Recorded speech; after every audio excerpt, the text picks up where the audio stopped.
Franchement les amis, en ce moment j'enchaîne les claques en termes d'animé parce que vraiment quand je sors du taf, de YouTube, que je sors du sport, des études et tout ça, j'ai qu'une envie, c'est de me mater un bon animé pour prendre un peu de recul, du repos, me faire kiffer. Je viens tout juste en ce moment de finir Hunter x Hunter, j'ai pris un pied d'enfer, je suis allé voir au cinéma dans la foulée Les Enfants du Temps, j'ai surkiffé. Et là les amis, je viens tout juste de finir de voir sur Netflix le film Ni no Kuni que j'ai attendu depuis de très longs mois. C'était un kiff total. On a Level 5 et le studio Ghibli qui ont fait vraiment un travail monstrueux. De base ils avaient collaboré pour faire les jeux vidéo Ni no Kuni, du coup le 1 et le 2, ils ont de nouveau collaboré pour nous faire cette fois-ci un film d'animation sur la licence qui est simplement magique. J'ai passé 1h45 de pur plaisir, de pur bonheur. J'ai retrouvé toutes les valeurs, tous les sentiments que j'avais découverts à l'époque dans les jeux vidéo et qui m'avaient surtout rendu amoureux de la licence. Je vous le conseille vraiment, il est en exclusivité les amis sur Netflix. Allez le voir avant de voir cette vidéo là du coup, parce que là je pars en totale improvisation. J'avais pas prévu de base de faire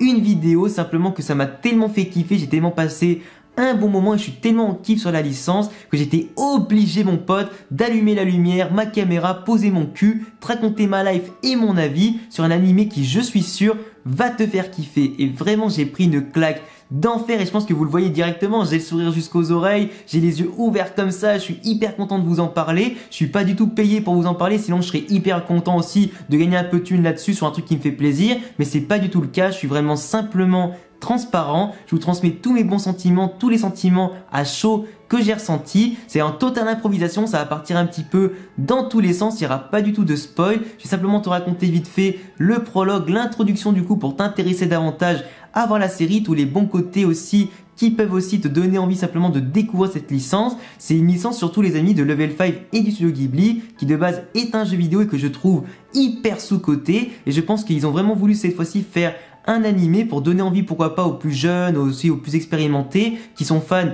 de RPG, qui voudraient pourquoi pas découvrir derrière les RPG du coup, ce qui était sorti sur PS3, PS4, PC, Switch, un petit peu partout maintenant. Ça fait en tout cas très longtemps que la série existe. C'est une série qui de base paraît très naïve, un petit peu comme Pokémon, un petit peu comme Digimon, mais de prime abord quand tu regardes comme ça paraît tout mignon, enfantin. Et quand tu explores un peu plus du coup le fil conducteur de la série, les valeurs, les sentiments qui sont exploités, tous les aspects, les objectifs et les enjeux qui te sont montrés un petit peu plus en profondeur, tu comprends directement aussi qu'il y a plein de phases obscures qui sont là-dedans et que finalement le vice fait partie aussi des personnages de Ni no Kuni, qu'il y a plein de choses qui sont pas si naïves que ça, et franchement ça te met une bonne claque. Pour ceux qui connaissent pas forcément du coup la licence de Ni no Kuni, ça sort du studio de jeux vidéo Level 5 que vous connaissez tous pour Yokai Watch, Inazuma Eleven, Professeur Layton par exemple pour ne citer que. T'as aussi bien sûr le studio Ghibli qui se charge de l'animation de plein de films que vous connaissez tous, hein. Les Ghibli c'est quand même un label hyper connu, c'est une garantie de qualité en termes d'animation, en termes d'histoire, de scénario,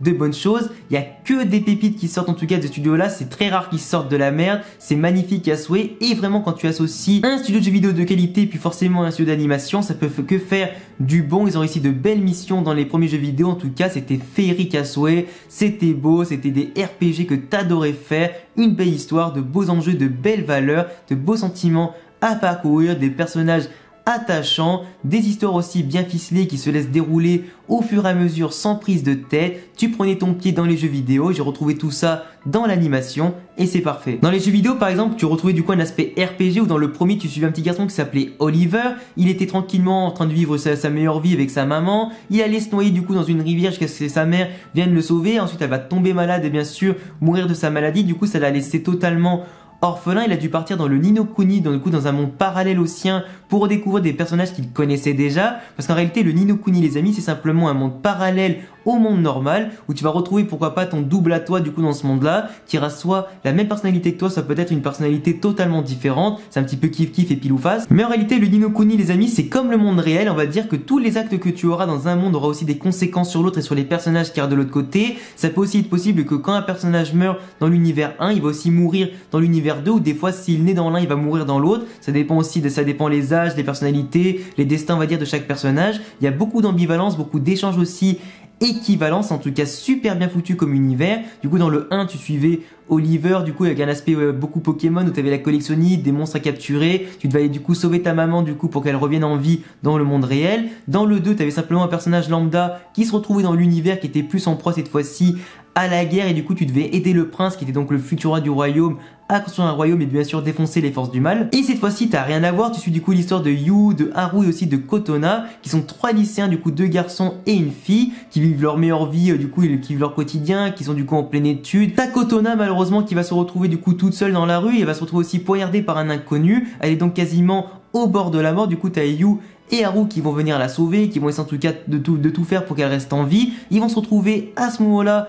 envoyés dans le Ni no Kuni tout simplement pour sauver Kotona, qui du coup possède aussi son double dans le monde de Ni no Kuni, qui est donc rien de plus que la princesse de ce royaume-là, qui est donc aussi en proie à une malédiction, comme par hasard, poignardée au même endroit. Du coup, vous allez vite comprendre un petit peu les enjeux où en fait tous les actes que tu as dans un monde ont forcément des conséquences dans l'autre. Si imaginons que tu sauves la princesse mais que de l'autre côté ça peut tuer Kotona, et ben tu sais pas forcément ce que ça peut faire. Si tu retournes au monde réel pour sauver Kotona et que ça tue l'autre princesse, ça fait aussi pas mal d'enjeux parce que c'est pas forcément quand tu soignes quelqu'un que ça va la soigner définitivement dans l'autre. Ça peut aussi amener des malédictions et toutes sortes de choses. Donc forcément ça amène aussi différents enjeux, différentes mentalités entre Yu et Haru qui sont certes meilleurs amis et tous les deux amoureux de la même fille, mais tu sais pas forcément aussi ce qu'ils vont choisir entre sauver l'un et sauver l'une pardon et sauver l'autre, que faire dans tel monde pour pas avoir des conséquences sur l'autre et ainsi de suite. T'as aussi beaucoup de choses qui se mettent en place. Du coup ils vont devoir voyager du coup dans des mondes fantastiques, dans le monde normal, essayer un petit peu d'assumer leurs erreurs et leurs conséquences pour changer le monde autant dans le bien que dans le mal et surtout dans les deux mondes. Du coup, tu as vraiment beaucoup de bonnes valeurs. Tu vois vraiment aussi que le chara-design des personnages est hyper intéressant. Tous les personnages que tu rencontres sont attachants. Ils ont en tout cas aussi un rôle